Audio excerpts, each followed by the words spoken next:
নমস্কাৰ নিউটিপা লাইফষ্টাইল চেনেলটিলৈ আপোনালোকক সকলোকে স্বাগতম জনাই আৰম্ভ কৰিবলৈ বিচাৰো এটা নতুন ভিডিঅ' আজি আপোনালোকৰ মাজলৈ মই লৈ আহিছো এটা ক্ৰীম এটো ক্ৰীম দেখিছে আৰু এই ক্ৰীমটো গৰমৰ দিনৰ কাৰণে খুব উপযোগী হয় আগতে বহুতবাৰ মই এই ক্ৰীমটো শেয়াৰ কৰিছো আপোনালোকৰ লগত আৰু এই ক্ৰীমটো ব্যৱহাৰ কৰি বিশেষকৈ গৰমৰ দিনত মই যথেষ্ট উপকৃত হৈছো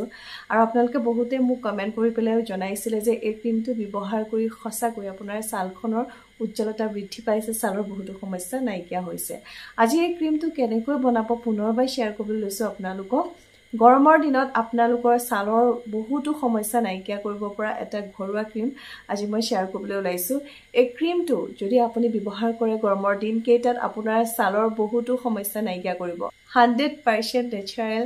এটা ঘৰুৱা ক্ৰীম মই আপোনালোকৰ লগত শেয়াৰ কৰিবলৈ বিচাৰিছো এই ক্ৰীমটো যেতিয়া আপুনি আপোনাৰ স্কিনত লগাব আপোনাৰ স্কিনখনৰ উজ্জ্বলতা দুগুণ বৃদ্ধি পাব কোৰিয়ান স্কিন কেয়াৰত এই ক্ৰীমটো যথেষ্ট ব্যৱহাৰ কৰা হয় এতিয়া মই আপোনালোকক দেখুৱাইছো কেনেকৈ আপোনালোকে এই ৰেমেডিটো আপোনাৰ স্কিনত ব্যৱহাৰ কৰিব এডৰে স্কিনত মই এপ্লাই কৰিছো এই যেটো ক্ৰীম হয় এই ক্ৰীমটো আপোনালোকে মাসাজ ক্ৰীমৰ দৰে ব্যৱহাৰ কৰিব পাৰে খুব ধুনিয়াকৈ স্কিনত এপ্লাই কৰিব বহুত সফট হয় দেখিছে স্কিনত লগোৱাৰ লগে লগে খুব ধুনিয়াকৈ স্কিনৰ লগত মিলি গৈছে চাওকচোন আপোনালোকে আপোনাৰ ডিঙিটো এপ্লাই কৰিব আপোনালোকে হাত ভৰিটো ব্যৱহাৰ কৰিব পাৰে যেহেতু ঘৰুৱা সামগ্ৰী হয় যেতিয়া মন যায় আপোনালোকে বনাই ৰাখিব পাৰে ষ্টৰ কৰি ৰাখিবলৈ মই আপোনালোকক কৈছো ফ্ৰিজত ৰাখিব আপোনালোকে খুব ধুনিয়াকৈ এসপ্তাহ ব্যৱহাৰ কৰিব পাৰিব আৰু এপ্লাই কৰাৰ পিছতে এদৰে মাসাজ দিব সাৰ্কুলাৰ মোশনত খুব ভালৰে মাসাজ দিব দেখিছেনে লগোৱাৰ পাছতে ইমান ধুনিয়াকৈ স্কিনত মিলি গৈছে আৰু স্কিনত যেতিয়া এপ্লাই কৰিছো ইয়াৰ পিছতে আপোনালোকে হয়তো গ্লো দেখিবলৈ পাইছে মোৰ স্কিনত খুব ধুনিয়াকৈ জিলিকি গৈছে এনেকৈ আপোনালোকে ৰাখি থওঁ বুলি ৰাখি থব পাৰে যদি আপোনালোকে মাসাজ ক্ৰীমৰ দৰে ব্যৱহাৰ কৰিব বিচাৰে তেতিয়াও আপোনালোকে ব্যৱহাৰ কৰিব পাৰে খুব ভালদৰে আপোনালোকে মাসাজ দিব স্কিনত মই আগতে প্ৰতিটো ভিডিঅ'তে আপোনালোকক কওঁ সাৰ্কুলাৰ মোশনত খুব ভালদৰে মাসাজ দিব গৰমৰ দিনৰ কাৰণে যথেষ্ট উপযোগী হয় আপোনাৰ ছালৰ বলি ৰেখাৰ সমস্যাটো নাইকিয়া কৰিব স্কিনখন টাইট কৰিব পৰছত থকা যিমানবোৰ লেতেৰা ধূলি মাকতি খুব ভালদৰে সাফা কৰিব আপোনালোকে এবাৰ হলেও এই ৰেমেডিটো বনাই চাব মইতো আপোনালোকক কৈ আছো কেনেকৈ আপোনালোকে এই ৰেমেডিটো বনাব কি কি সামগ্ৰী ব্যৱহাৰ কৰিব মই প্ৰথমতে কৰি লৈছো স্কিন কেয়াৰ তাৰ পিছত আপোনালোকক জনাই আছো আৰু দেখিছেনে খুব ধুনিয়াকৈ মিলি গৈছে আৰু যদি আপোনালোকে ক্ৰীমটো স্কিনত লগাই ৰাখি পেলাই থৈ দিব বিচাৰে তাৰ আগতে কিন্তু ভালদৰে ফেস ওয়াশ কৰি লব মেকআপ খুব ভালদৰে ৰিমুভ কৰাৰ পাছতহে আপোনালোকে এই ক্ৰীমটো আপোনাৰ স্কিনত এপ্লাই কৰিব আৰু যদি আপোনালোকে মাসাজ ক্ৰীমৰ দৰে ব্যৱহাৰ কৰিব বিচাৰে তেতিয়া আপোনালোকে মাসাজ ক্ৰীমৰ দৰে খুব ভালদৰে 5 মিনিট মানৰ কাৰণে মাসাজ দিব স্কিনত সাৰ্কুলাৰ মোশনত খুব ভালদৰে মাসাজ দিব আৰু মাসাজ কৰাৰ পাছতে মুখখন ধুই দিব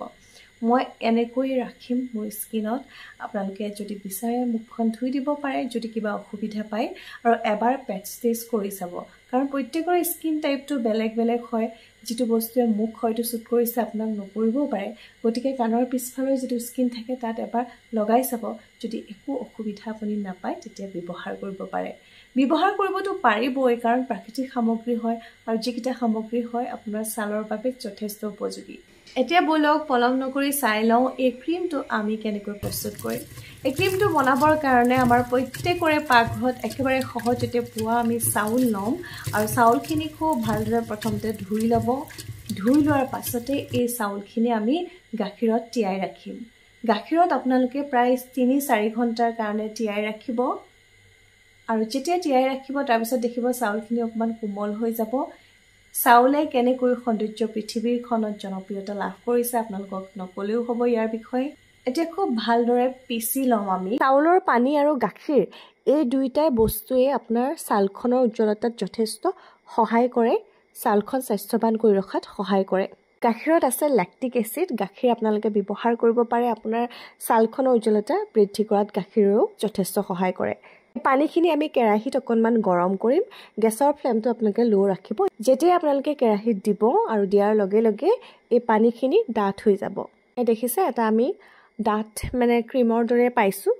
ইয়াত আমি আৰু দুটামান বস্তু মিক্স কৰিম প্ৰথমতে আমি ব্যৱহাৰ কৰিম গোলাপ জলো আপোনাৰ ছালৰ বাবে উপযোগী কিমানখিনি গোলাপ জল লাগিব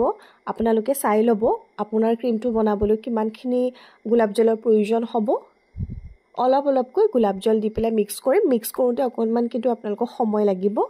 ইয়াৰ পিছতে মই ব্যৱহাৰ কৰিছোঁ ইয়াত 2 চামুচ এল'ভেৰা জেল ব্যৱহাৰ কৰিছোঁ 1 চামুচ বাদাম তেল ব্যৱহাৰ কৰিছোঁ যদি আপোনাৰ ওচৰত ভিটামিন ই কেপচুল আছে ভিটামিন ই কেপচুলো আপোনালোকে ব্যৱহাৰ কৰিব পাৰে যদি ভিটামিন ই কেপচুল আপোনাৰ স্কিনত সুট নকৰে তেতিয়া আপোনালোকে বাদাম তেলে ব্যৱহাৰ কৰিব বাদাম তেলতো ভিটামিন ই পাব আপোনালোকে গোটেই কেইটা বস্তু পুনৰবাৰ মিক্স কৰিব অকণমান সময় লাগিবই মই আপোনালোকক কৈছোঁ মিক্স কৰি থাকিব আৰু এয়া দেখিছে আপোনাৰ ক্ৰীমটো তৈয়াৰ হৈ গ'ল দেখিলে নে ইমান সহজ পদ্ধতিত আমি ঘৰুৱা ক্ৰীম প্ৰস্তুত কৰিব পাৰোঁ এটা বটল লৈছোঁ আৰু এই বটলতে মই ষ্ট'ৰ কৰি ৰাখিম ফ্ৰিজত ৰাখিব আপোনালোকে এসপ্তাহৰ কাৰণেও ব্যৱহাৰ কৰিব পাৰে যথেষ্ট উপযোগী আপোনাৰ ছালৰ বাবে কেনেকুৱা লাগিলে আজিৰ ভিডিঅ'টো মোক কমেণ্ট কৰি ক'বলৈ নাপাহৰিব যদি ভাল লাগিলে ভিডিঅ'টো এটা লাইক কৰি দিব ধন্যবাদ